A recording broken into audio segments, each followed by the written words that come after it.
Well, hello, everybody. Welcome back to Aquarius Rising Africa. And it seems like you all have double trouble with me today. I just seen some of you earlier on the previous show on solutions. And now we're here with Dr. Dennis Carroll. And we are going to be talking about Jack the Ripper. Interesting, because Beverly and I did a show on Jack the Ripper last week on our spiritual forensics. So I'd be interested to see what the good doctor comes up with. Lisa D, are you trolling me? Are you going to be nice to me now, Lisa? Without any further ado, hello, Mama. Without any further ado, let's bring Dr. Dennis. I'm not going to do announcements. I'm a bit lazy for announcements right now. Hello, Dr. Dennis. How are you?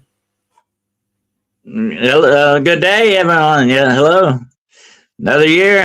We're starting off the year with some interesting subjects and stuff. So we're gonna keep everybody, hopefully entertained. I like that necklace you're wearing there. Is that sort of a skull type thing you got on there? Is that? No, it's I have one similar to that. It's the black one down below there. Yeah. I have one similar to that. Yeah, that's a bolo that you wear, and it's a raven skull. It looks kind of like that one down there. It's this is actually I don't know. No, the big one down below there. The big one down, almost almost in your dress there. What is that one? That great big one down at the bottom down there. Yeah. Yeah, that's next to your beads down there. Which one are you talking about? Are you talking about there you go. That's it. Yeah, what is that? That's your cross. Oh, okay. I couldn't tell what it was. That's the cross. Yeah. That's the cross. Those are two other crosses. That's the cross. Yeah, that's it. No, your other one. That was the other one. The other with the cross on it. Oh, you got two. You got them aunts. Yeah. But that was the cross. Yeah, that's the one with your cross. I couldn't tell what that was. It kind of looked like, I have a bolo like that. And it is a raven skull, like a Viking type thing, you know. And I said, that looks kind of like mine, you know. That's what I was looking at. But it was down in your dress. I couldn't see it all the way. But anyway. Well, yeah, I'm all unked up, Derek. I mean, Dennis. I'm all unked up, always unked up. And yay, nice to see you guys in the chat. Lisa B, I'm just kidding with you. I knew I was gonna give you a cheeky comment earlier. So, but yay. So we are talking about Jack the Ripper. Dennis, what can you tell us about that creepy creepster? It is a very fascinating case. You know, as a ex-law enforcement officer, I've studied a lot in criminology over the years. Criminology is a fascinating subject. I call it, you know, the science of the shadows of the heart, of the human heart, you know. And to me, it is fascinating.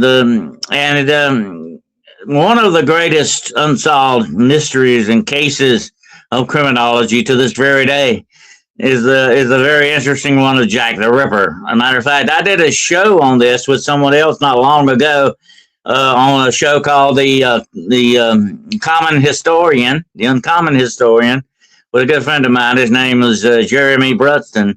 And we talked about this, and that's what I was going to get into today. There are different aspects of Jack the Ripper that we're going to look at today, and they make it very interesting.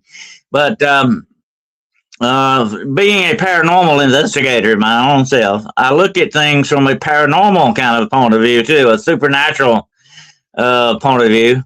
And there's some ramifications of Jack the Ripper that definitely go in that direction. We're going to discuss that a little bit today. I've got my hunting jacket on, so we're ready to go hunting for Jack the Ripper. But I like it. Yeah. Yeah. That's true. And you know, the serial killers, when you study a thing about serial killers, it is a very dark subject, very dark, because you're going to do aspects of the human mind that are not good. Definitely not when it comes to serial killers. And in my law enforcement days, I studied this. Matter of fact, I've met a couple of serial killers, not very famous ones, but they were serial killers nevertheless. And when you run into these people, there's one distinct thing, Shanty, that always struck me. When you look into the eyes of these people, what's looking back is never usually human. It's not, it doesn't, it's like, if you go to the mirror today and look in the mirror at your eyes, study your eyes very closely, you'll see a spark of life in your eyes. You'll see a spark there that's life. You know what I'm saying? I call it life itself. I think it's the soul, to me, that's my own philosophy. It's sort of the soul, and the eyes are called the windows of the soul. And when you look at these people, that's not there. There's no emotion. There's no human aspect to it there any longer. And that concerns me when I see people like that, because it tells me that there is definitely a darkness there in the soul. And I always remember what Jesus said in the Bible about that. He said, if your eye is full of light, then your eye is working properly. It's doing what it should do. But if your eye is full of darkness, how great is that darkness? And I think the point he's making here is that's a reflection of your soul. If your soul has light, it's going to show up in your eyes. But if it has darkness, it's going to show up that way too. And now sometimes you run into people who take drugs. It will do that. They will, it will expand the eye. The iris will open up a little bit more. Just like when you go to your eye doctor and he puts the drops in. And all that, you will have strange looking eyes. I think this goes beyond that, though. Sometimes, especially if that person's not on drugs or they haven't been done that way. When you see something like that, it is very concerning. And I guarantee you, when you look into the eyes of a serial killer, that is what's looking back here: the cold, dead, dark eyes of a shark. It has no emotions at all. And as human beings, that's what makes us human: is our emotions, our feelings, our empathy towards each other. Hopefully we have enough empathy towards each other that we can relate to other people that way. It's like that very famous poet once said, no man is an island. We all should be interacting with each other, getting along and enjoying our life here. We should be doing that. But unfortunately, some people don't go along with that idea. And one of those people was Jack the Ripper. Okay, absolutely. And his story begins in Whitehall and the Whitehall district of London, and also Spitalfields, a place called Spitalfields. Now, it was sort of a slum area back in the 1880s. And here's my connection to all of this. My grandmother was actually a little baby when Jack the Ripper was going around doing his job, okay, in this year. And the year was 1888. And it was in August, the last day of August, when he first took his first victim, supposedly. But all of his victims were women. Now, we have been a lot of speculation over the years, Shanty, that he was really down on women. He didn't really like women, okay? And but I think another aspect of this is they were available, because he mostly killed streetwalkers, prostitutes who were out, plying their trade in the dirty alleyways of London and doing the stuff they need to do to make money to live. That's what they did. And when you were a woman back in those days, you didn't have very many prospects. You didn't get a job mostly as a secretary. They didn't do that with women. Women had certain jobs they fulfilled. They could either sew or take in wash or be prostitutes.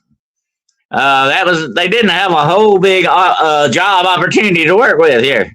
So when you needed money, there were certain things you could rely on to get your money to live on, okay, to make a living with. And prostitution, unfortunately, was one of the big ones. It made more money for you than anything else, especially when you got older and you couldn't see to sew, you couldn't see to sew or do seamstress work. And or if you got older and you didn't feel like doing the washing, taking in clothes and washing people's clothes and all that, you would turn to prostitution, unfortunately. This is a sad fact, that it went that way. And and another aspect of this was that it was convenient, Shanty. It was a business, just like any other business, okay? And they can make money with it. And but it had its safety measures about it. You know, there were certain things you had to be very careful about, especially your clients. You didn't want them to beat you up or do bad things to you. You just wanted to do your job and take your money and leave. That was basically what it is. But unfortunately, that didn't go this way with these women and Jack the Ripper. He had other things in mind. Okay, and one of the first women that he actually murdered, and we think that without a doubt he did absolutely 5 murders that we know of, but there are a lot of historian doubts about that. There may have been more because there were he may have kind of when you look at murders like this and you see serial killers, they have a MO, a modus operandi. That's Latin for a means of operation, how they actually do what they're doing. They have a modus operandi. And his operandi was very interesting. And that's what piqued my interest when I first began to study about Jack the Ripper, because it has definite overtones of the paranormal and the supernatural to it. Now, let me stop here and tell you something about as a police officer. I was required to actually take a class, several classes, in ritual murder. Now, this is not something we always sit around at the breakfast table and talk about every day, but ritual murder is a definite thing that happens. It is a crime, and it is attached to witchcraft and Satanistic worship and stuff like that, ritualistic murder. And the very name itself means that you do it in a certain way, okay, because it's a ritual that you're fulfilling. And we study this. As a matter of fact, it goes in deep to what the different ways that serial killers do things, and the cults. The cults are into this too. That's a big thing. You know, you have a lot of guests that talk about these cults, and we've talked about them before in the past, like the vampire cults and all these other things. They have different ways of doing things. And when you, especially, and I'm not bragging on myself, but I mean, I know a lot about this. And when I see something like that, I immediately categorize it. You know, hey, that looks like, so-and-so to me. That looks like a vampire cult, or that looks like a witchcraft cult, or whatever the situation. There are different things that tell you that if you know what you're looking at and you understand what it is.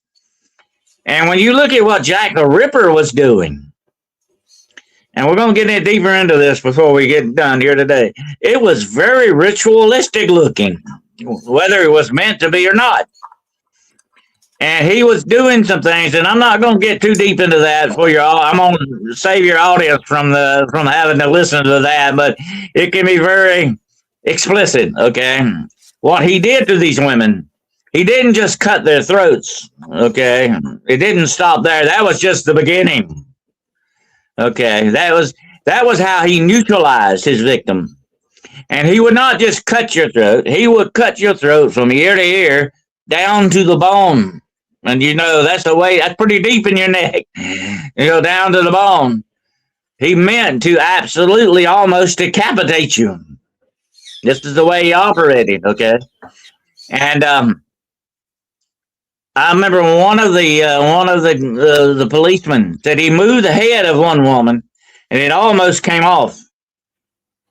If you can imagine that.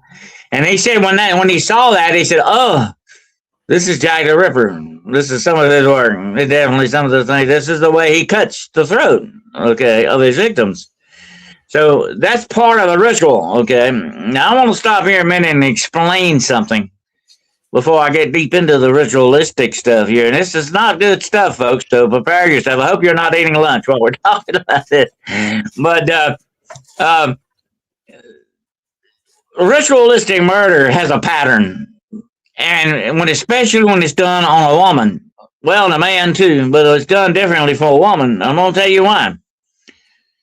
In ritualistic things, a woman is considered like a pentagram. Okay, the pentagram, the star. Okay. She is considered that. When you put her on the altar, you spread her out. You put the arms out, the legs out. She looks like a star. That's the pattern you're looking at here, okay? And you got to remember something about in certain areas of worship and stuff like that a woman is looked upon as a birthing portal, a spiritual portal, because she gives life, okay?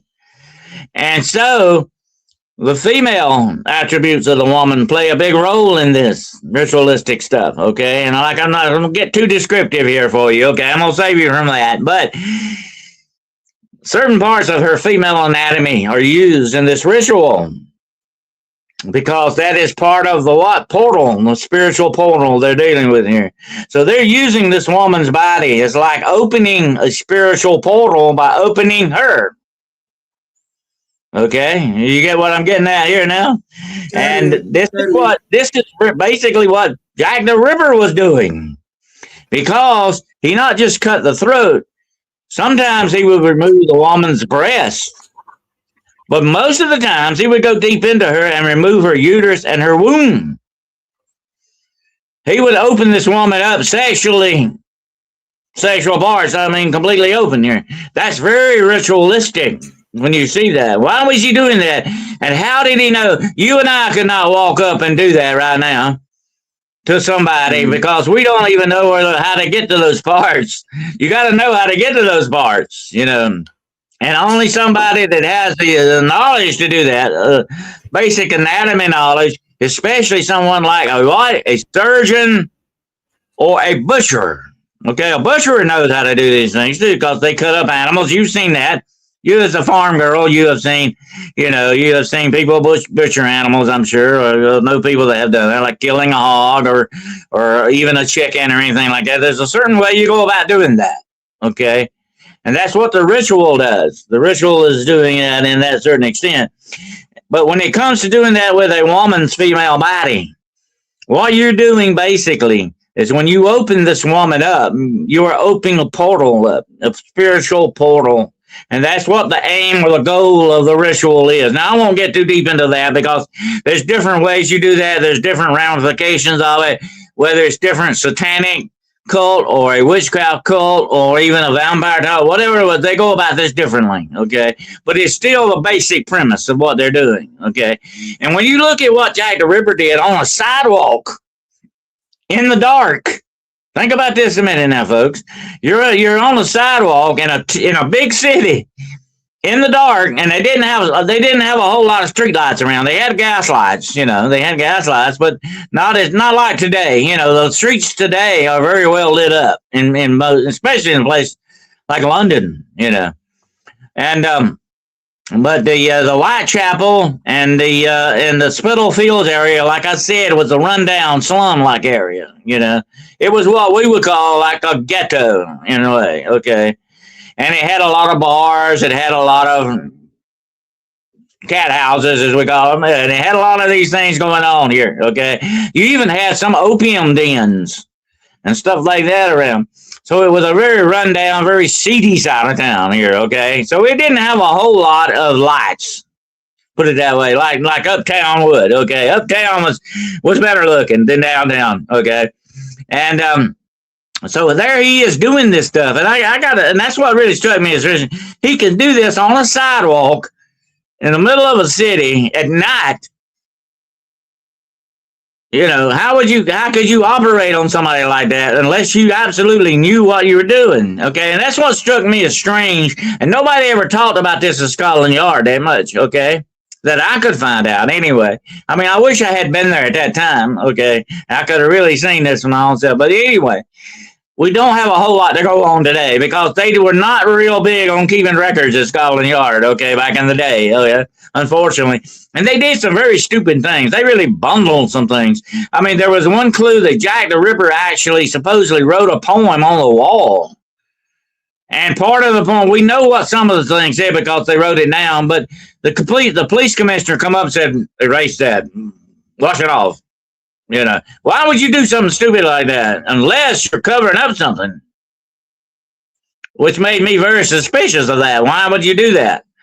And the poem is purposely misspelled. It's trying to get you to believe that the person that's writing that's not very intelligent. Okay, but you can tell that this is made that way. But I'm not going to go into what the whole little poem is, but what it says at the very end says the Jews, and it misspells the word Jews, are not the ones responsible. That's what it says, okay? Now, here's something. Don't forget that. It's real important. We're going to come back to that in a little while. But now that was a Jewish district around there, and Jews were looked upon back in that day as very suspicious people. You know, there was a lot of prejudice against Jewish people, you know, back in the day. Well, they are today too, unfortunately. But that was a very pervading thing back in the day. You didn't trust the Jews. The Jews had a lot of money. You didn't trust them because they didn't fit in with the rest of everybody else that you were, you know, that you were associated with. I think that was why they were very suspicious of Jewish people, because they had different customs, they had different religion and everything, you know. And that's the way, you know, that's the way bigotry works, you know. And so that was a lot of bigotry back in the day, definitely. But that is a very strange thing to put in that poem. It was almost as if, say, trying to blame the Jews instead of letting them off the hook. It's bringing you to that subject to, you know, get you to look at it and say, oh, why would he mention Jews, you know, if they didn't have something to do with it, you know. So it was very strange. And then the commissioner having them erase that. I would have left that. I'd have had pictures taken of that. I would have had photographs made of it. He didn't do that. And to be a police commissioner in Scotland Yard to do something stupid like that, that makes me wonder. That doesn't sound like a common mistake. That sounds like a cover-up. No matter which way you look at it. And when you run into Gaia the Ripper, Shandy, you start running into cover-ups for some odd reason. Why are they covering some of this stuff up? Okay? Well, and of course, there's been speculation over the years that the real Ripper was the grandson of Queen Victoria, by the way. You know, I've heard that. He was a you know, suspect. And his name, I think his name was Clarence. But he was the grandson of Queen Victoria. And he had some problems with sexual disease. I think it was syphilis or something like that. That's what actually drove him insane, supposedly. He had died in a hospital because of that. Now, syphilis was very rampant back in the day. And of course, they didn't have any. We nowadays have, you know, shots and injections or things like that, but they didn't have that. And if you got syphilis or gonorrhea or something like that, it was usually a death sentence for you. It was usually what would eventually do you in. But now he was one of the suspects, and a lot of speculation has been with they trying to cover up the Queen's grandson doing this stuff. You know, you have to wonder about that. And it may not have been that he was actually the one doing it, but they may have thought that. See? And back in the day, you did not accuse royalty of things like that. You kept them isolated from that kind of stuff. You just didn't say things like that about royalty back in that time of England. And they might have thought, well, let's do Queen Victoria a favor. Let's cover up some of this stuff because it certainly looks like, you know, it's some of her grandson's doing. And they may have got that in their mind, although it may have been very incorrect. And that's one thing I thought about. Why would you cover something up like that? And they had reasons for it. And that may be one of the reasons. There may be other reasons too, but that's one of them, definitely. But there was a lot of strange things went on in this case like that, you know. To me, that was in a, like, you know, where there's smoke, there's definitely some fire going here. Something going on. And here's another thing about this whole case that's very strange. There was one woman that was found. The guy, he drove a cart into the yard. He had a little horse cart, and he drove it into the yard, a backyard area there where he kept the horse, everything. And he saw something lying on the ground right next to the building. And he said, "What is that?" And he kind of, you know, the horse carts had, you know, little lamps on them, like, and you could aim them. And he aimed the lamp over there, and he could see it looked like a big bundle of rags laying there. And he looked again, and he saw a human foot. You know, he saw a leg. And he said, "Oh, that's somebody laying there." Well, first of all, he thought he was very close to a bar. There's some woman that's come out here and got drunk and fell down and passed out or something. You know, that's what he thought. So he parked his cart and got down and walked over there. And he said that's when he moved her head, and her head almost came off. He knew she was dead. And then he saw blood running down the sidewalk like.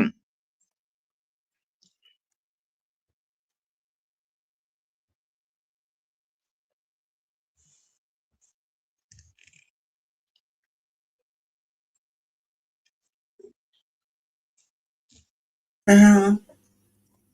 Hello. We got sound. We got sound, but no picture. There you are. Hey, okay. Yeah. I think your cat pushed the wrong button or something, right? Okay.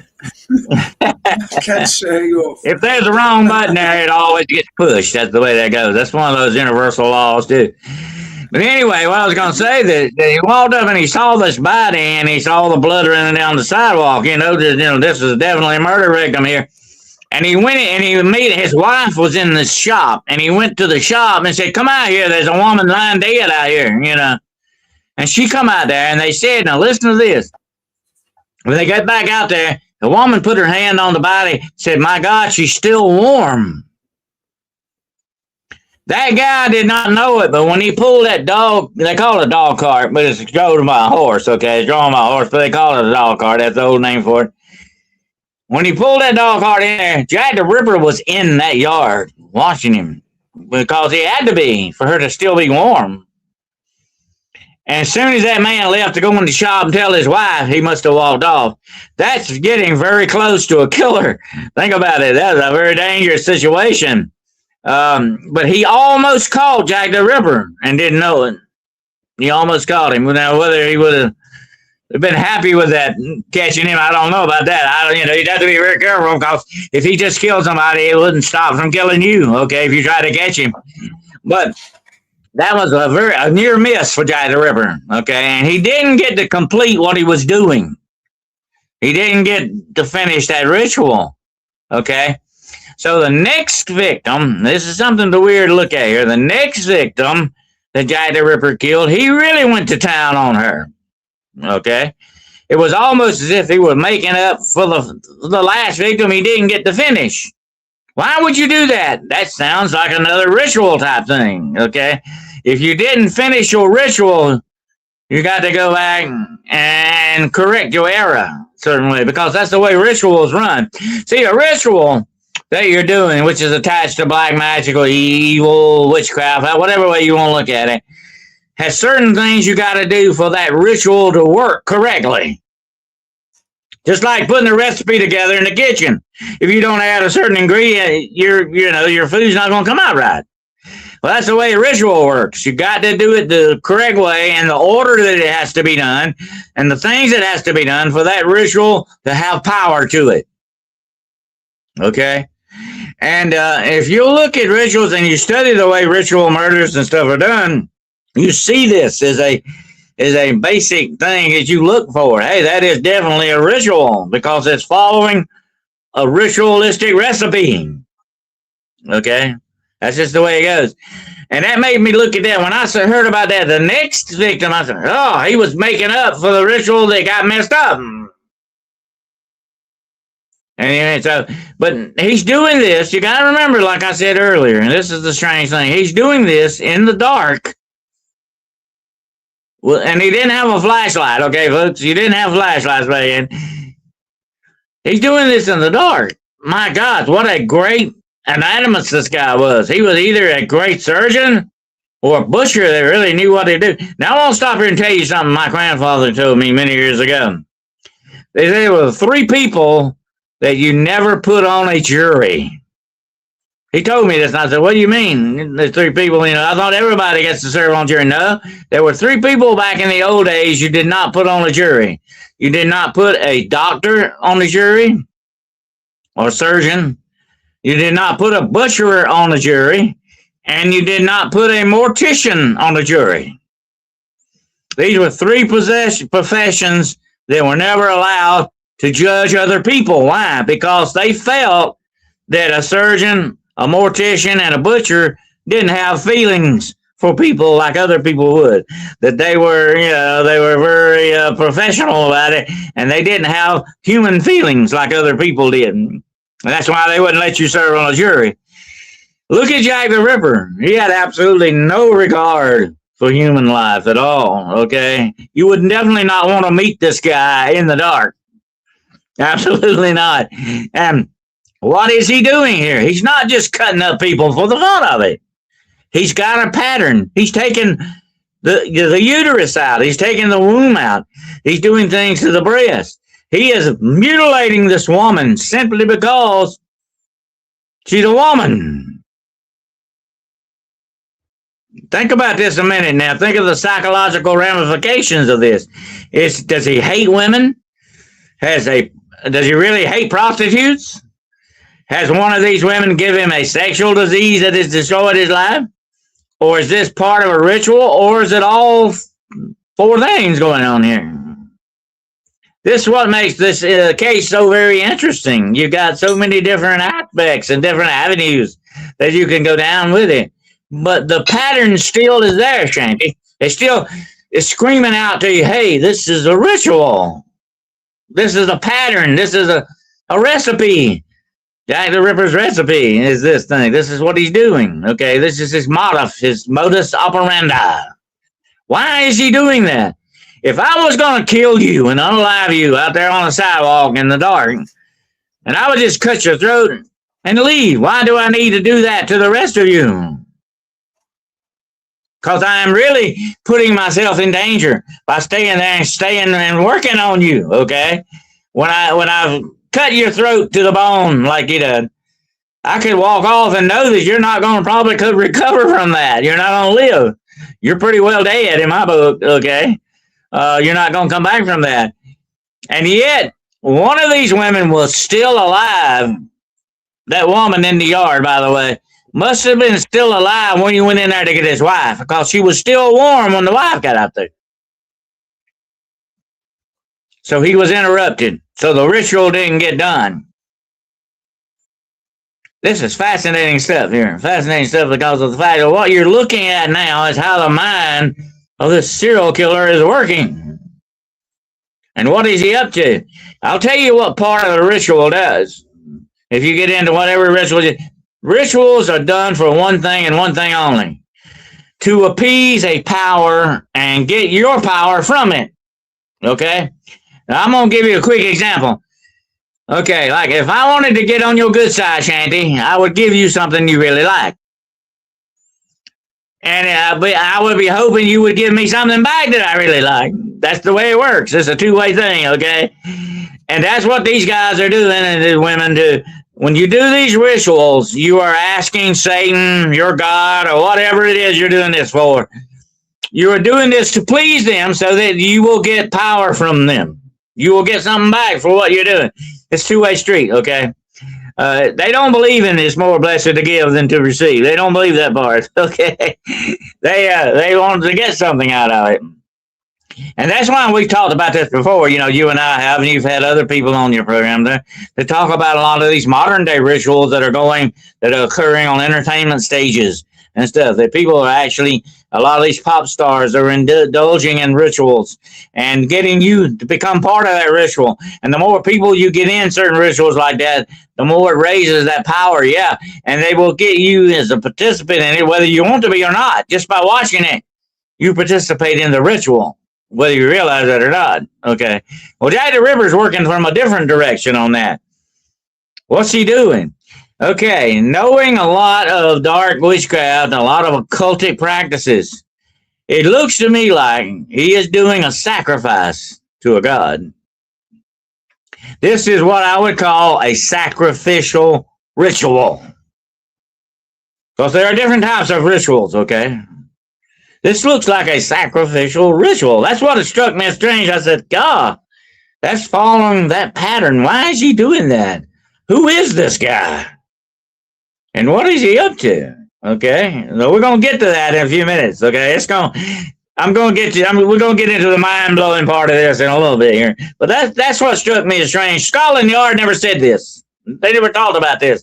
Scotland Yard never even got in this territory at all. They never said, "Oh, that looks like a ritual." They didn't say anything like that. They just said, "We got a crazy guy on our hands cutting up women out here." But they never stopped, Chanty, and asked herself, why? Why is he doing that? We know how he's doing it, but why is he doing that? And that's what struck me as strange. Nobody asked why he was doing this. So I had to ask my own self, why is he doing this? And it looks very much like a sacrificial ritual going on here. Because he is making a star out of the woman. He's doing the pentagram thing. Because when they find the victims, they're like stretched out, the spread eagle. Okay.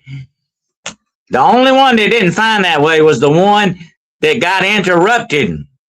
You know, the guy drove the cart in there. He interrupted Jack the Ripper. They didn't get the original done.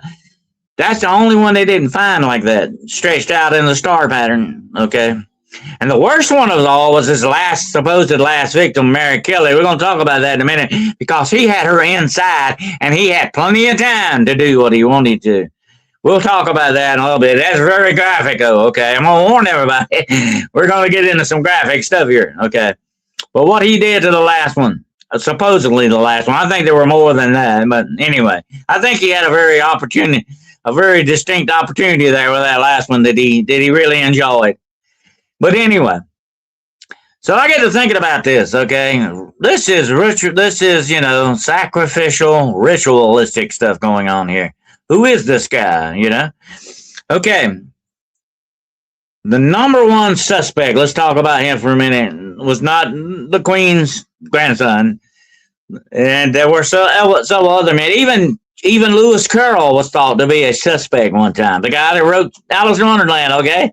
He was thought to be a suspect mainly because he loved what are called anagrams, okay? You know, he liked to do coded stuff and all that, and they thought that he was involved. But that's kind of a very outlandish theory. I do not think Lewis Carroll was involved in that at all, actually.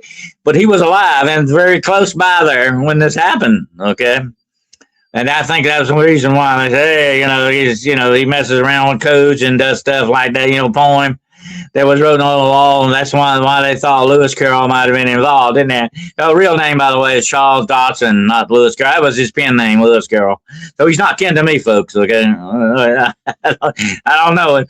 But anyway, that was one. So there's several others very distinct suspects. One of them was a painter. I cannot think of his name. He was a painter and actually went and painted and sketched some of the areas that Jack the Ripper did his work in. And he's had knowledge that maybe he shouldn't have had if he hadn't been very close to the killer himself, knowing some things. So that's very suspicious, too. He would be my second number 2 suspect. But my number 1 is the guy I'm going to talk about now, Aaron Kosminski. He is buried in London. I can show you a picture of his grave. It's online if you ever want to look at it. Aaron Kosminski was a Polish Jewish barber who came from Poland, and when he was very young, I think he was like in his teenager, and he came to London with his brother. And his brother, by the way, was, guess what? A butcher. Okay? But let me tell you something about barbers. Let's stop here and talk a minute about barbers.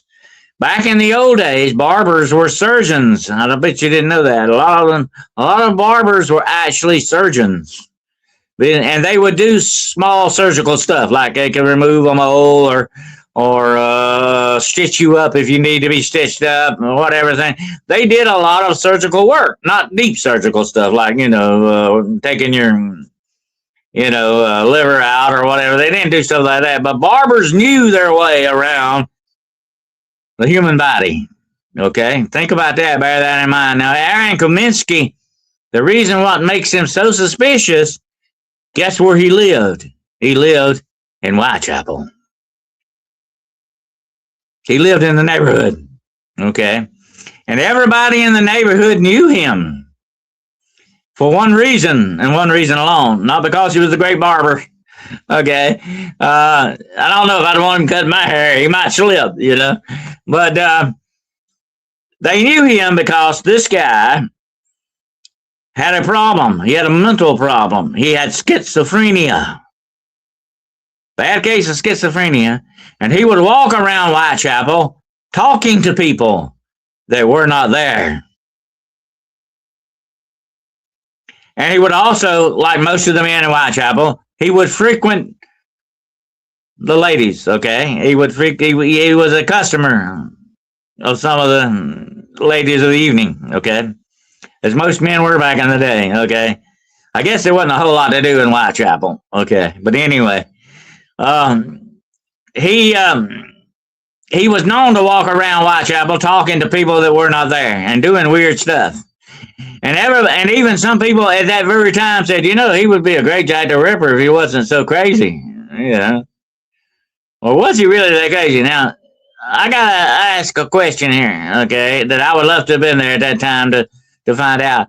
Was he just acting that way, or was he really that way? You got to wonder about that. Was he smarter than people think? Because this guy was a barber. You had to be pretty smart back in the day to be a barber. You wasn't stupid. I mean, you had to know some stuff, okay? And he was a student. He was a pretty well-learned man, Aaron Kaminsky. But if he did have schizophrenia, he may have had bouts of schizophrenia. In other words, he might act several days or even weeks. He may act normally until he has these episodes. Okay. And here's one more thing about Aaron Kosminski that I found very interesting. Okay. I saved it for last year. He's Jewish too, by the way. Don't forget that. Okay. He's Jewish. Okay. Remember the poem? The Jews are not the ones to blame for this. Okay. What are you trying to throw suspicion off himself with that? Think about it. Okay. But here's the interesting thing that really makes this strange, okay? Being a barber and all that stuff, like I said, he was very smart. But he would, from time to time, as a schizophrenia, he would actually act very normal once in a while. But here's what he complained about. When he had these episodes, he would tell people he could not remember. He would have amnesia. He could not remember that day before. When he had these episodes, he would not remember it. And he would tell people, I could have done anything yesterday. I don't remember it. I had one of my spells. I don't remember anything from yesterday. That right there is a perfect catalyst for someone who could be a serial killer. Yeah, they don't remember what they did the day before. Okay? So, if you don't remember what you did before, you could have done anything and not know it. Even go around slicing up people. But it still makes me wonder about that because I have to keep going back to that ritualistic pattern. Why would Aaron Kosminski need to do that if he's not involved in that kind of stuff? Well, I got some news for you here. Okay, here now we go deep. We're going to take a U-turn here. And we're going into the paranormal and the supernatural, okay? Because that's what the smoke is, okay? The smoke of a supernatural fire going on here. And this is the interesting part, okay? And when I got into the ritualistic part of it, I said, hey, this smacks way too much of a supernatural here. There's something going on here that's not adding up. Aaron Kaminsky is a great suspect, but he doesn't fit that pattern. He doesn't fit that thing. Okay, even though he's got amnesia, he's schizophrenic, he does frequent the ladies of the evening. He's doing all this stuff, okay? Okay, we got to go back to him in a few minutes, though, okay? Because it's something very important. We'll get into that towards the end of this. But let me go veer off now into the paranormal and the supernatural, okay? There are, we've talked about this before, in certain cults, such as witchcraft and satanic cults. They have certain ways of doing things. I'm not going to get deep into that. That's a whole nother show for another time.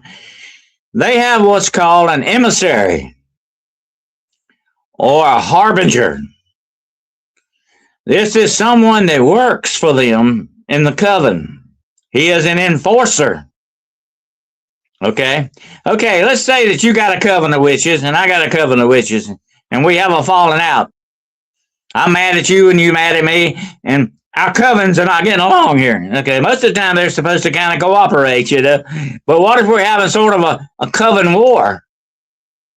That happens now. You do have coven wars. Sometimes they'll fight amongst each other. Witches will fight. There'll be a witch war. They'll fight each other sometimes. Okay, you got me? They're just like other people. They don't get along sometimes. Okay. Then now you might call in what's called a harbinger, an enforcer, an emissary. An emissary is what? It does something for you. If you and I were different countries and I send my emissary to you, he's there to talk to you, to get a rapport going here. But this is a different kind of emissary that I'm talking about here. Covens have the emissaries, the harbingers, that are demons that work for them. He is an enforcer demon that they supposedly can send out to do certain things for them. Like if you're in a coven, you're the head witch, and you got an enemy, you want to get rid of him or her, you send your what? Enforcer. You send your emissary, okay? And this demon doesn't just kill you. He has to do it a certain way because God does not allow demons to kill people. That's a big no-no.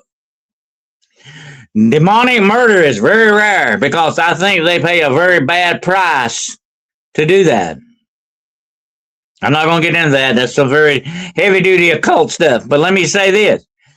In order for them to accomplish murder, they have to do it with a what? Are you ready? A ritual. Okay? Now, these demons, these familiar spirits that these people employ, that's their buddies, these enforcers. I ran into a demonic enforcer one time. He liked to kill me, by the way. I would almost not be here to tell you the story on that. I'll tell you about it sometime. But I ran into one time that was put there as a guardian, an emissary. Okay, they're bad news, guys. You do not want to run into these guys. They are very powerful demons. Okay, and they can do this ritualistic murder and get away with it. A regular demon can't do that. Okay, it's not allowed. God has. The Creator has drawn a line in the sand and said, oh, you can't do this. If they could do that, none of us would be here because they would want to kill all of us out, okay? God has to put that line in the sand saying you can't do that, They're our enemies, the enemies of mankind. By the grace of God, we're still here, okay? Put it that way.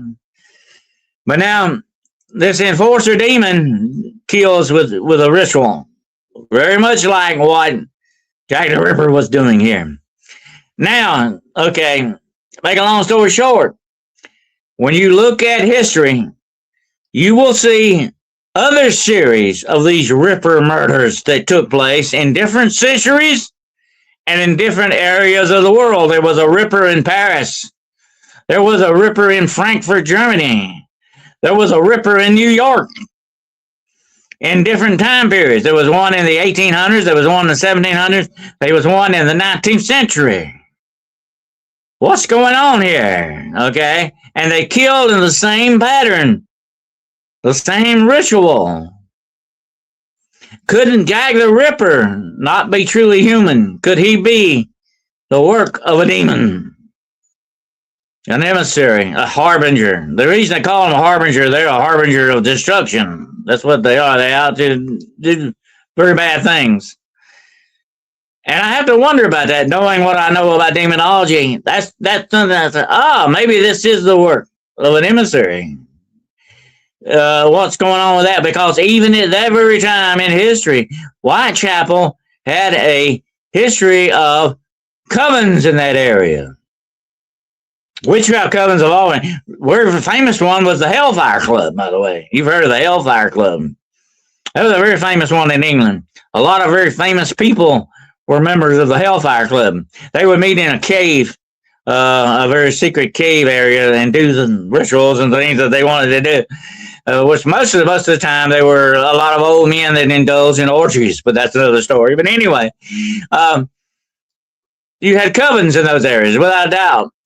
What's going on with this? Did somebody send out a harbinger to do this? Or is this demon just doing this because he has that ritualistic ability to do it from century to century and place to place? And in order for him to do this, is he inhabiting someone? In other words, is he possessing someone to do this? And if this is true, my friends, who is Jack the Ripper going to possess next? And I find it very interesting that he signed one of his letters, yours truly from hell, Jack the Ripper. He was very demonic in those aspects. He even sent pieces of his victims in the mail with a letter. He said, here's a piece of so-and-so's liver, and there's a piece. And he said, I took half of her kidney Friday and ate it, and it was delicious. He kept parts of the victims. That's very ritualistic too, by the way. That's a very big part of the ritual. You don't just discard all of the pieces you gather. that last case I'm going to talk about, the last murder that he did, was the most horrific of all. Mary Kelly was her name. And she actually was a little bit higher class call girl, okay? And she actually had a place to live. She wasn't homeless on the street. She actually had a place to live. Most prostitutes slept in doorways or went to somebody's house and slept there overnight. I think you paid more for that, though. Anyway, Mary Kelly had a room, and she took her clients to her room, okay? And Mary Kelly had a boyfriend. And he didn't like what Mary Kelly was doing. He didn't like her profession, what men would, really, unless you're a pimp, you know. And he was not a pimp. He was their boyfriend, okay? Because most of these women didn't have pimps. They were business women. They only worked for themselves, okay? The uptown prostitutes had pimps. They were a higher class of prostitutes. They worked the rich people. They didn't work the poor people, okay? Like Whitechapel and Spitalfields. So anyway, Mary Kelly took Jack the Ripper back to her room one night. And what he did to that woman in that room, even Scotland Yard didn't want to talk about it. But he basically skinned this woman, took out all her body parts, put her intestines around her neck, what was left of it, did things with her uterus and womb, took out her lead. He actually must have spent hours doing this. This was his big opportunity here, because he didn't have to rush. He wasn't on the sidewalk. You know, he had a room. He was in a room he could operate. He had all night, and he enjoyed what he was doing. They say the walls were covered with blood. This was a bloodbath in that room. That guy that looked in the window and saw this, he went there to collect the rent from her the next day. And he couldn't get her to the door. So he looked in the window, and then the window was broke out, and it had like a curtain hanging there. And he pulled the curtain aside, looked in there, and he said, "Oh my God," he almost passed out. He said it looked like the inside of a butcher shop. Jack the Ripper really did a job on this woman. But yet, and here's what makes me very interested in this last case. What he did to this woman was very demonic, because the demonic, although it has restraints, can absolutely go bonkers. They can go wild doing things. When the demonic does something, it doesn't just push a table over. It will pick that table up and throw it across the room. Whatever they do it in a big way, okay? And this looks very demonic, what was done in that room, without a doubt. You could not look at that and see that and not know that is demonic. To do something like that to a human being, okay? It goes beyond comprehension. Even, let me put it this way, a normal human being would not do something like that. Even a murderer. Even somebody that was sick, was schizophrenic or whatever. When I saw that, I heard that description, I said, that does not sound like something Aaron Kosminski would do. Unless, and here's the factor, the big factor, folks, unless the person that did that was what? Possessed by the spirit of something like a harbinger. But that's very interesting, and this is the supernatural aspects of this. This looks like something straight out of hell. It would be done to something like that, done that way for a reason. You have to wonder about that. But a question comes out of this. Why would a coven send people out to do that? Well, see, like I said, the prostitutes were available. Okay? That was your victim right there. When a perpetrator goes after someone, he zeroes in on somebody that's a predator. I mean, he's a predator, and that's their victim. Okay? If you walk through a parking lot holding yourself like you're scared, shaking, and all that, people out there are going to say, hey, that's a perfect victim right there. That's who we'll get. But if you walk through a parking lot with your eyes, you're looking at them, daring them to come after you, they're going to probably leave you alone. So these women were the perfect victims for this kind of crime. Why would you do that? Because you need a certain amount of deaths. When you perform these rituals to gain that power, That's the main focus of the ritual. You don't just stop with one death. It requires more than that. You understand?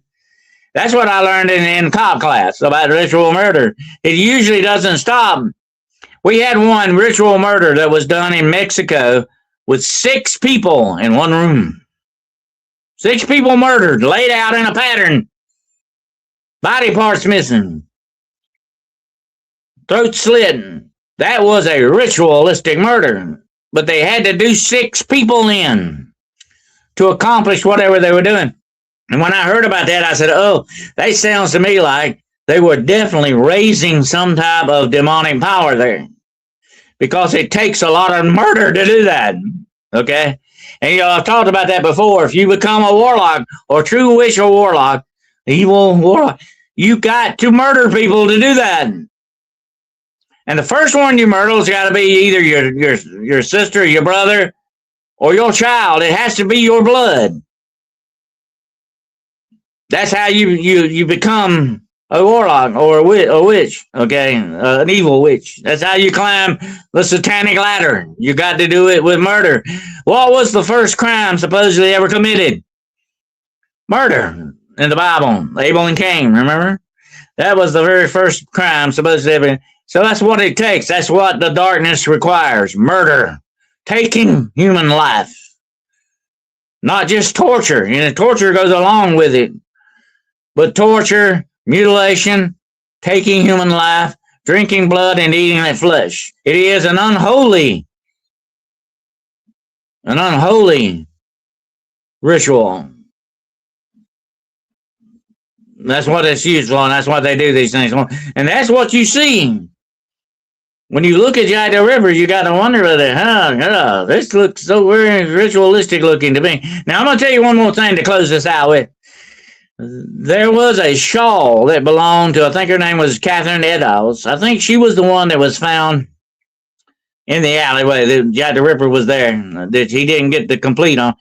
There was a shawl that she had, and one of the policemen there, he saw the shawl, and he said, I think my wife would like that, So he gets the shawl, and he keeps it, and he's going to have it clean and give it to his wife, And he said it had a pretty pattern on it. Well, that shawl exists to this day, my friends, and it has been DNA checked.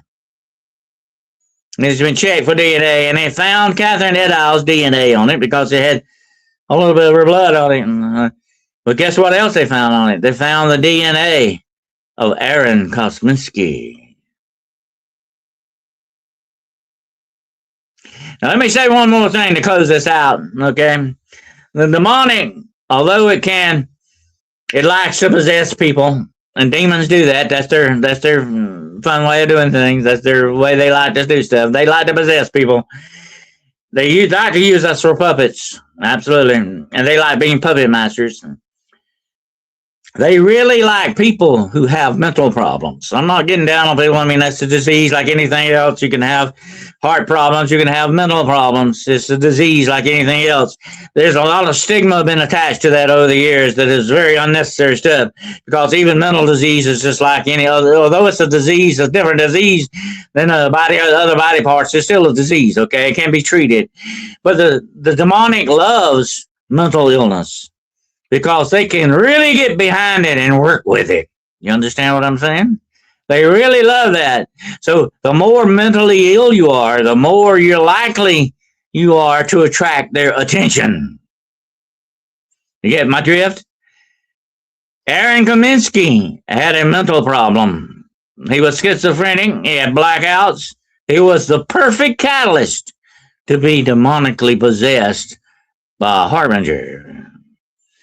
Does this demon work from century to century, place to place, person to person? Let me tell you one more thing. Like I said, I've always been interested in criminology, and I followed very closely the Charles Manson murders, okay? The helter-skelter murders, because they were happening in my time. I remember this very well. I remember following it. I hung on to everything that happened with this. I read the books. I studied the case histories on it. Let me tell you one thing that is very interesting, and I'll finish with this. Now, Charles Manson was a serial killer, but he never actually, as far as we know, actually killed someone. He had other people do it. Okay. Yeah, he killed 9 people, but he directed people to do his work for him. Okay.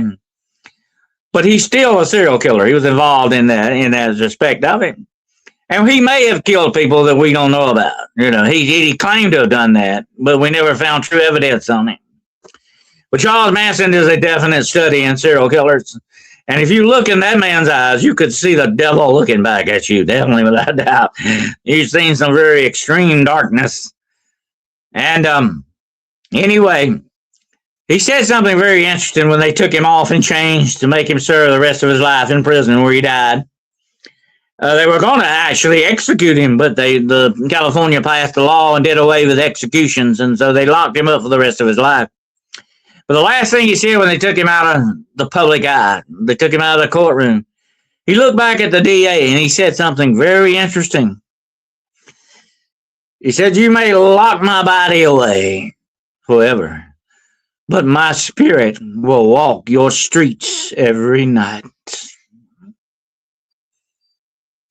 And I guarantee you, my friend, that there are demonic spirits out there that are definitely serial killers. They inhabit people to do these terrible things, these things that are not just against humanity, but against God himself. That's what a serial killer does. He's not striking back at people. He's striking back at God as well, against everything in this universe that's good and bright and wonderful.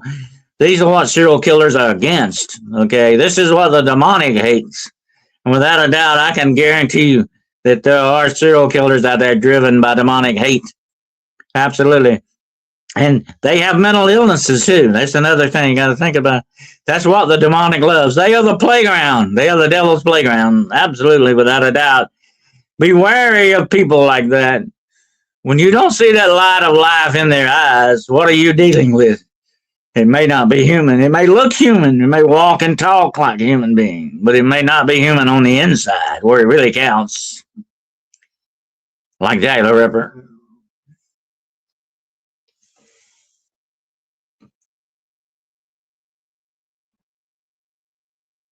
We lost your sound there, Shanty. Shanty, your sound's off there. There you go. I find it fascinating, obviously, with the different Jack the Rippers over the different centuries. Like, it seems that every century there was some type of a Ripper, which would make sense, because if there's an evil entity walking the plane, it's going to take hold of a host body that is most appropriate for it to do its evil deeds, right? So I think anyone who's doing an act like that is possessed, whether that is not a normal, I mean, it's one thing. It goes beyond human darkness. That's the thing. Yeah, that's the thing. It's not, and as you say, very, very ritualistic, which is why, I don't know. I don't say, I question whether the Kaminsky guy did it. And that's my intuition says not. And I'm going to say why, because he was already a visitor of the ladies of the night. So chances are that his DNA might well have been on them. Yeah. From maybe an That's what I thought too. That's not an indicator that he actually did it. He could have been a client and left some left a little bit of that. Yeah. This Jack the Ripper was way too clever. When you look at the way he obviously planned, he was very smart in the way he planned his killings. The way he did them, he was unbelievably strategic. He knew exactly what he was doing in terms of the anatomy of the woman that he was severing, for want of a better expression.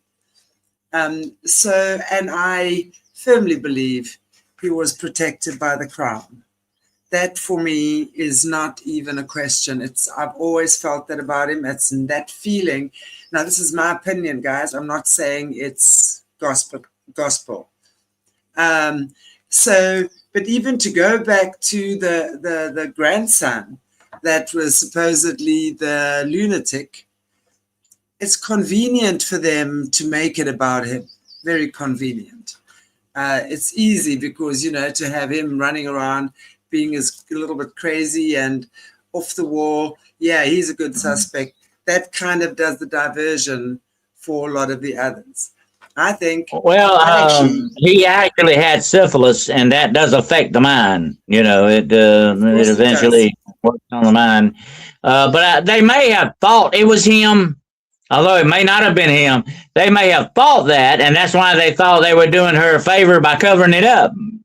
That's the interesting thing. Perhaps, but Dennis, the way we look at this, and the way we see the royal families, we know these royal families are far from pure. They are hugely unscrupulous and would not give a single. I mean, she would have sold that son of hers for $1 if it meant covering her backside. I think my sense is it was Queen Victoria's physician, the doctor, the surgeon. Yeah, I've heard about him too. Yeah, he was very interesting too. My intuition, my spidey senses, when it comes to him, even I feel like my head, it's just like goosebumps all over my head. It's like, when he had enough access to everyone, right? He was protected by the crown. Medical doctor, as your father said, medical doctors, lawyers, or butchers, not so much lawyers, butchers, and something else you can't trust them, morticians, because they have no inner feeling. It's like they've already. And to be able to do that in the dark, you've got to really know what you're doing. I mean, he didn't have a whole lot of light. I mean, the best surgery is done on a table with a lot of lights. They do that for a reason. You got to be able to see what you're doing. And for him to, of course, he wasn't trying to repair somebody. He was unrepairing somebody. But to do that in the dark, it really takes some talent. And some skill. But that's exactly the point. So whoever it was definitely was possessed. This entity that was working through this man knew exactly what he wanted, how he wanted it. So absolutely, he was already possessed, but he would have needed a skilled body through which you could operate. A very skilled. Yeah. Think about that. So even though, I mean, I do believe, with a lot of the MK Ultra stuff we're seeing nowadays, yes, there are, when they're going from one altar into the next, absolutely they don't remember, and that's very much how the super soldiers have operated. However, in those days, those things were not available then. But I understand the demonic entities, absolutely, when you go into that schizophrenic rage, it's very possible. The thing about the demonic, Shanty, that I can tell you without a doubt, having the experience I've had with it, they are opportunists.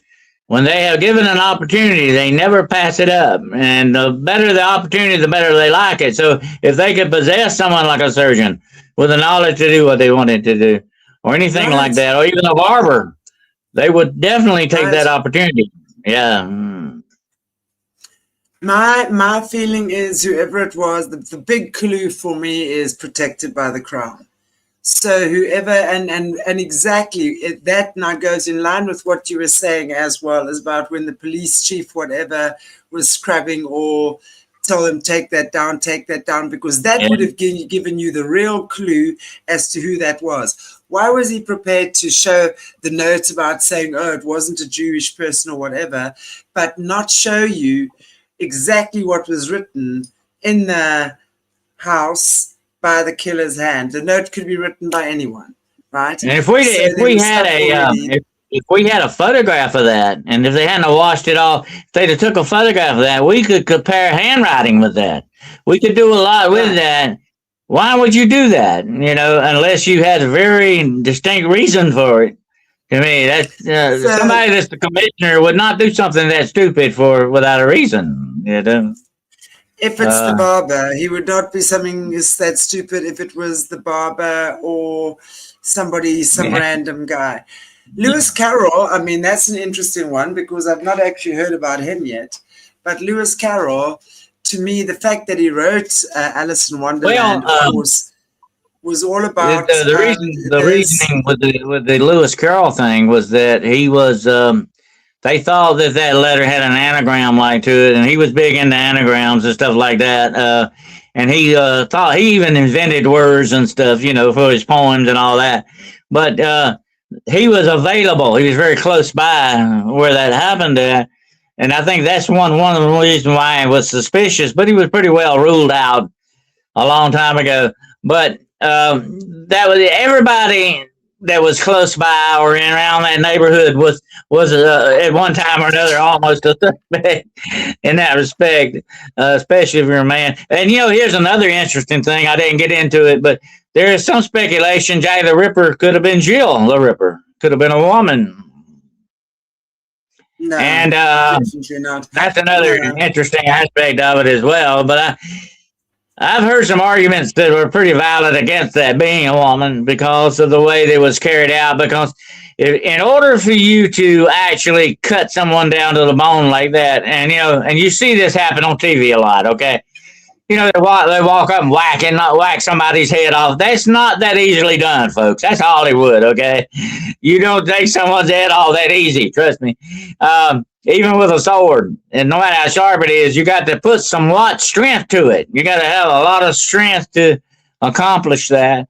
And that looks more like the work of the hand of a man than a woman to be able to slice that deep, you know. Yeah, but it's a possibility it could have been a woman. There was one woman suspect, and she lived very close by, and she found out that her husband got another woman pregnant, and she actually killed that woman, killed her unborn child, and then killed her husband.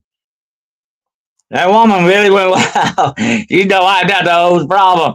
And she actually went to prison for that. And there was speculation that she was Jack the Ripper, but that was more personal for her. That was not just going out doing things. Yeah. That's personal. I mean, you know, the hell hath no fury like a woman scorned. There are definitely women capable of that. For sure, men as well. We know that. You know, when people have no control over their emotions, they can. I think the real Jack the Ripper, to a certain extent, he hated women. He had a thing about hating women. Okay, and he's not trying to. He never tried to attack a man. Well, he knew he might have a problem with that. He was preying on these women. They were available. They were perfect victims. They were where they needed to be. It was a great opportunity for him. Yeah, well, I mean, it's obvious he doesn't like women. It's obvious there's a serious issue in the psychology around women, and obviously, most definitely would have had some kind of a. And you know what was really sad about that, and they remarked on this several times. The men back in the day, you know, there were different kind of men than they are today, definitely. But they would say, well, you know, she was a common street whore, no big loss. You know, that's the way they looked at it. You know. They still look at it like that. It's still looked at like that today. Let's not think that times are any different, or that women who are selling their bodies for money are deemed respectable. I mean, we all know that's not the case. Nothing around that has changed. So yeah, and as you say, the availability that he would have had for these women, they were available, they were there. But why was he not doing it to men or young boys, right? Because there was obviously something in the female anatomy that he wanted to destroy. It's almost like something in him was projecting so much pain, so much anger, that he literally wanted to destroy the female anatomy. Well, if he acquired if he acquired a sexual disease from one of these women, he could have been trying to pay them back for what they, being the victim of them in that respect.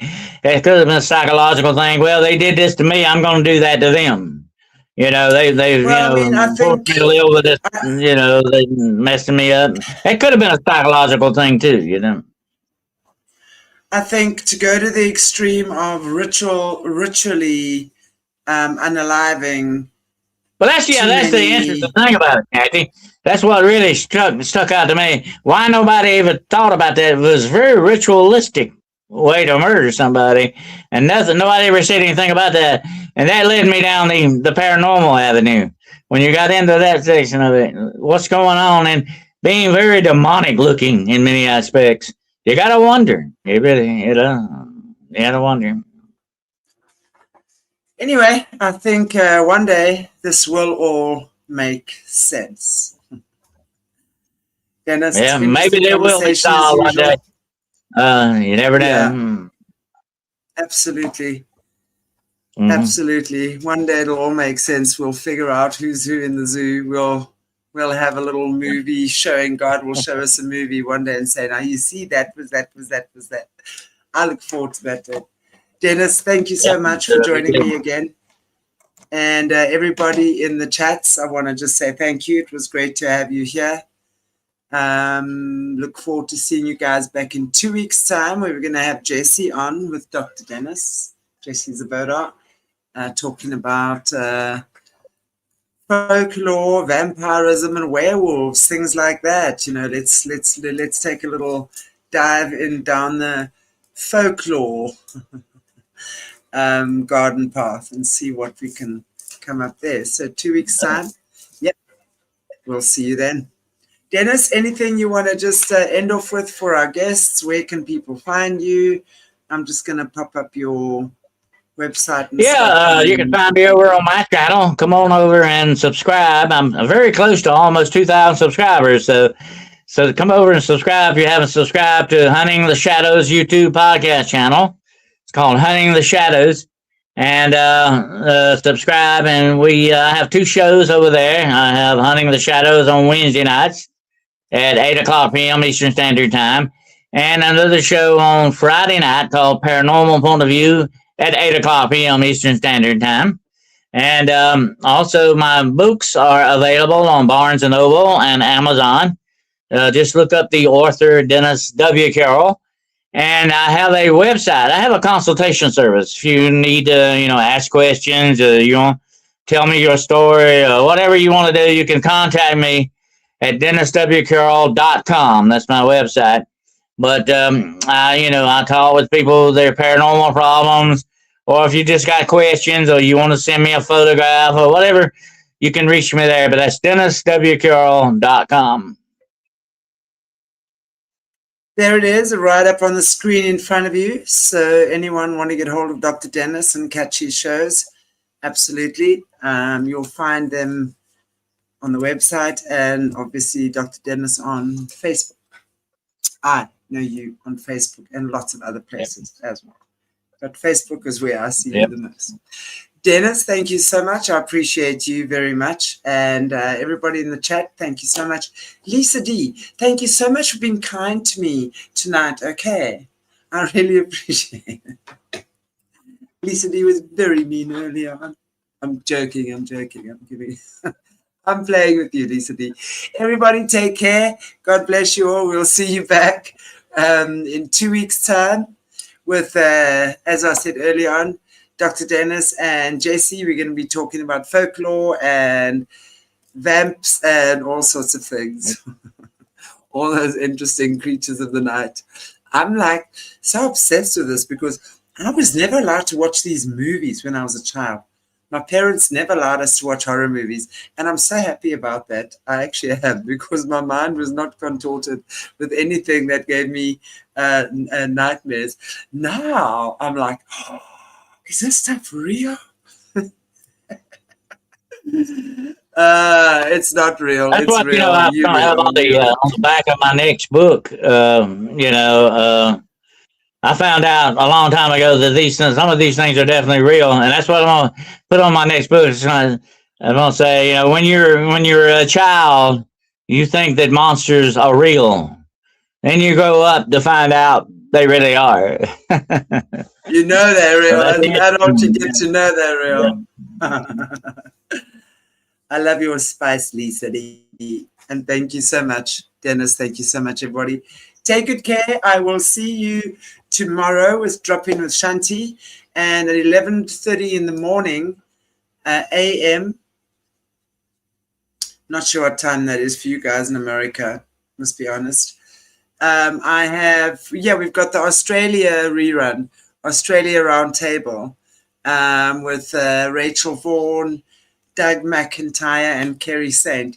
Really great conversation about what's been happening in Australia, each of the individual journeys. And we're now going to start actually having Australia and Canada roundtables as well, because so many atrocities occur in Canada as well. And as much as Australia, and Australia, Canada, and Africa, South Africa, are all controlled by the Commonwealth. And what we are seeing so badly is how the Commonwealth has abused, the British have abused people, each other, stolen, looted, all of that. So we're going to be checking as well what's happening in Canada. Yeah. So join us soon for that. But tomorrow we're looking at Australia. Take it easy, everybody. God bless you all. And I shall see you very, very, very soon. Stay cool. Stay kind. Yeah. Keep your head